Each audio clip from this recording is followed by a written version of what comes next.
এখানে অনেক সুন্দর সুন্দর ঠাকুরের প্রতিমা আর পূজার সামগ্রী খুব কম দামে পেয়ে যাবে, আর সঙ্গে অনেকগুলো খেলনা ঢোলও পেয়ে যাবে। জমিদার বাড়িতে প্রায় কয়েক হাজার মানুষ ভিড় করে এই 3 দিনে। আমাদের অনেক ভাগ্য ভালো যে আমরা এই কার্তিক পুজোর সন্ধ্যা আরতির সময় খুব সুন্দরভাবে পৌঁছতে পেরেছি। খুব সুন্দরভাবে জমিদার বাড়িকে সাজানো হয়েছে, আর চারপাশে দেখতেও প্রচণ্ড হারে মানুষের ভিড়ের সমাগম, যেহেতু এখন সন্ধ্যা আরতির সময়ে। So hey guys, this is Janmajoy blog, welcome to my channel. আজ আমি যাচ্ছি আনুমানিক 300 বছর পুরাতন জমিদার বাড়ি। সেখানে তোমাদের অনেক বড় আশেপাশের 4 সাইডে অনেকগুলো মেলা হবে, স্ট্রিট ফুড থেকে শুরু করে অনেক খুব ঝাঁকঝমক এরিয়া হবে। আর জমিদার বাড়ির যা যা দৃশ্য আছে, সৌন্দর্য, কার্তিক মেলার পুরো ডিটেলস ভালো করে দেখাবো তোমাদের আমি। বাকি আমার সঙ্গে থাকো। কুতুবপুর ফুলবাড়ি। এবার আমরা ঢুকছি প্রায় আনুমানিক 300 বছর পুরাতন জমিদার বাড়ি, কার্তিক পুজো। আশেপাশের তোমাদের সব কিছু দেখাতে নিয়ে যাচ্ছি। প্রচণ্ড হারে ভিড়ের সমাগম আর মানুষ ভিড় করেছে।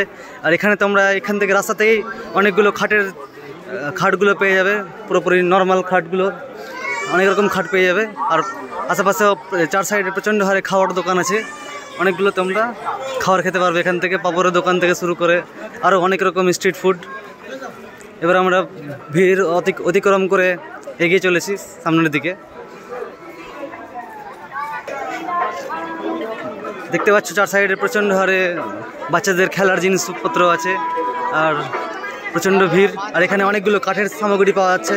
চাইলে তোমরা খুব তাড়াতাড়ি চলে আসো, এই মেলা ঘুরে যাও, কার্তিক পুজো মেলা। এখানে এরকম অনেকগুলো জিনিস আছে। খুব সুন্দর লাইটিং গেট করেছে। এটা হচ্ছে জমিদার বাড়ি যাওয়ার ফ্রন্ট রাস্তা। দেখতে পাচ্ছ প্রচন্ড হারে ভিড়ের সমাগম, প্রায় কয়েক হাজার মানুষ ভিড় করে প্রত্যেক বছর এখানে। প্রচন্ড ভিড়ের মধ্যে দিয়ে আমরা এগিয়ে চলেছি কার্তিক পুজোর রাজবাড়ি, আমাদের মানে জমিদার বাড়ি। চারপাশে প্রচন্ড হারে অনেকগুলো দোকান আছে আর এগিয়ে চলেছি। প্রচন্ড ভিড় দেখতে পাচ্ছ।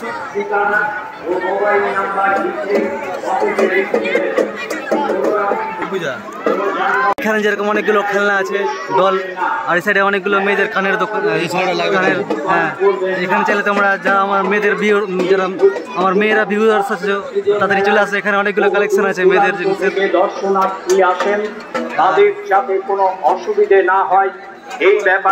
এইখানে অনেকগুলো বাসনপত্রের দোকান আছে, দেখতে পাচ্ছ, আরেক মাল টাইপের। আর শুধু একমাত্র শুধু বাচ্চাদের আর মেয়েদেরই জিনিসপত্র আছে, আমাদের ছেলের সেরকম জিনিসপত্র নাই। এইখানে ছেলেদের অনেকগুলো, মানে মেয়েদের আছে অনেকগুলো, আর ডল। 4 সাইডে প্রচন্ড হারে ভিড় আর এখানে বাসনপত্র দোকান। এখানে এগুলো অনেকগুলো কাঁসার দোকান আছে, এরকম পূজার সামগ্রী বা ঘটফট থেকে অনেক কিছু পাওয়া যাবে।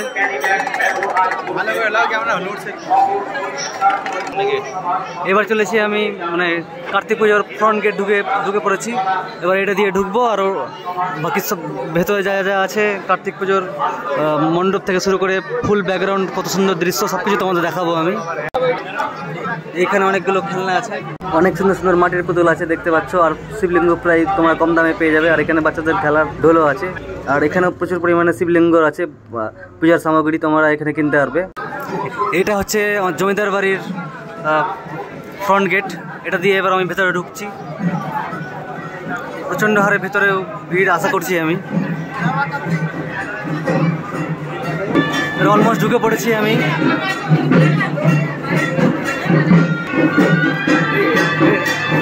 এটা হচ্ছে জমিদার বাড়ির দৃশ্য। এটা হচ্ছে জমিদার বাড়ির কার্তিক পূজার মণ্ডপ। দেখতে পাচ্ছ প্রায় প্রচণ্ড হারে ভিড়ের সমাগম।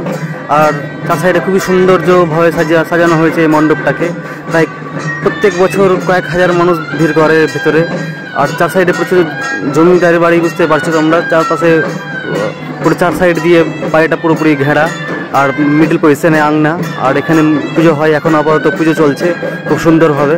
আর এখান থেকে জমিদার বাড়ির সাজানোর কিছু দৃশ্য তোমাদের দেখাচ্ছি। অনেকগুলো ফটো ফ্রেম টাঙানো আছে। আর এটাই হচ্ছে আমাদের জমিদার বাবু মনমোহন সাহা।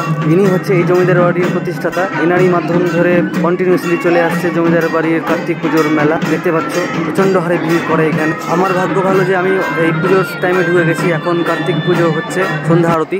এখানে অনেক সুন্দর সুন্দর প্রতিমার ফ্রেম আছে, যেটা রাজবাড়ির সৌন্দর্য সৌন্দর্যকে মেনটেন করছে। আর এটা হচ্ছে কুরসিনামা এই রাজবাড়ির, যেখানে কুরসিনামা হচ্ছে কালু সাহা থেকে শুরু স্টার্ট করে অনেক দূর পর্যন্ত গিয়ে লাস্ট পর্যন্ত প্রিয়াংশু রায় সিদ্ধার্থ রায় শেষ হয়েছে। এখানেই এদের বংশ পরিক্রমা শেষ। এখানে যেরকম ইংলিশ বাজার মিউনিসিপ্যালিটিতে এরা যোগদান ছিল সেগুলোই দেখানোর চেষ্টা করেছে। খুব সুন্দর সুন্দর ফটো ফ্রেম যা জমিদার বাড়িকে খুব সুন্দরভাবে মেনটেন করেছে। এটা হচ্ছে প্রতিমা পরিচয়, যা কার্তিক ভগবানের আশেপাশে যেগুলো ভগবান আছে প্রত্যেকটা ভগবানের এক্সাক্ট নাম দিয়ে ভালো করে দেওয়া হয়েছে। এইবার আমি চলে এসেছি একদম প্রতিমার কাছে, যে আমাদের কার্তিক বাবার কাছে। একদম মানুষ ভিড় করেছে দেখার জন্য। অনেক সুন্দর কার্তিক ভগবানের প্রতিমা দেখতে পাচ্ছি চার সাইডে, যেগুলো তোমার প্রতিমা পরিচয়ে দেওয়া ছিল ওগুলোই ভগবান আছে এখানে। যেরকম মহাদেব, নারায়ণ, গণেশ, আরও অনেক রকম প্রতিমা আছে। খুব সুন্দর বড় সড়ো প্রতিমা দেখতে পাচ্ছ তোমরা, খুব সৌন্দর্য মেনটেন করেছে। মন্দিরের ডেকোরেশনটা খুব সুন্দরভাবে সাজানো হয়েছে। জমিদার বাড়ির এটা হচ্ছে মন্দিরের একদম সামনে থেকে দৃশ্য, প্রত্যেকে একদম মন প্রাণ হয়ে দেখছে আমাদের কার্তিক ভগবানকে। আর এখানে প্রসাদ বিতরণ হচ্ছে। আমার খুব সুন্দর দারুণ লাগছে এই রাজবাড়ির কার্তিক পুজো দেখতে এসে। আমার মনটা প্রায় জুড়িয়ে গেল এই কার্তিক মেলা দেখে এসে। যাই হোক, আর সৌন্দর্য পরিমাণে খুবই সুন্দর রাজবাড়ি সাজানো হয়েছে। আমার তো খুব ভালো লাগছে। চাইলে তোমরা কখনো এসো, এই রাজবাড়ি খুব সুন্দর ভালো লেগেছে। আমি চলে এসেছি 250 বছর পুরাতন জমিদার বাড়ি, আনুমানিক 300 বছর বংশানুক্রম ধরে অনেকদিন ধরে চলে আসছে এর কার্তিক পুজোর মেলা। প্রচণ্ড হারে ভিড়ের সমাগম আমি তোমাদের দেখাচ্ছি। বাকি ভালো লাগলে লাইক, কমেন্ট, শেয়ার, সাবস্ক্রাইব করে দাও। আর বন্ধুদের কাছে শেয়ার করো, যাতে আমি আরও অনেক সুন্দর সুন্দর ভিডিও তোমাদের জন্য নিয়ে আসতে পারি। মানে এটা হচ্ছে রাজবাড়ির এক্সিট গেট। যাই হোক, এবার ভিতরে বাইরে বেরোচ্ছি। এটা হচ্ছে 40 টাকা করে দাম প্রত্যেকটা। তোমরা খেলনা থেকে নিতে পারো বাচ্চাদের জন্য। আরও অনেকগুলো আছে এখানে। আমি যাই হোক একটা এই কালারের একটা আমার ভাগ্নের জন্য নিয়ে নিলাম। আর অনেকগুলো খেলনা আছে। আর এগুলো যেরকম আওয়াজ করছে, আর অনেকগুলো খেলনা আছে, তাহলে তোমরা নিতে পারো কাকার কাছ থেকে।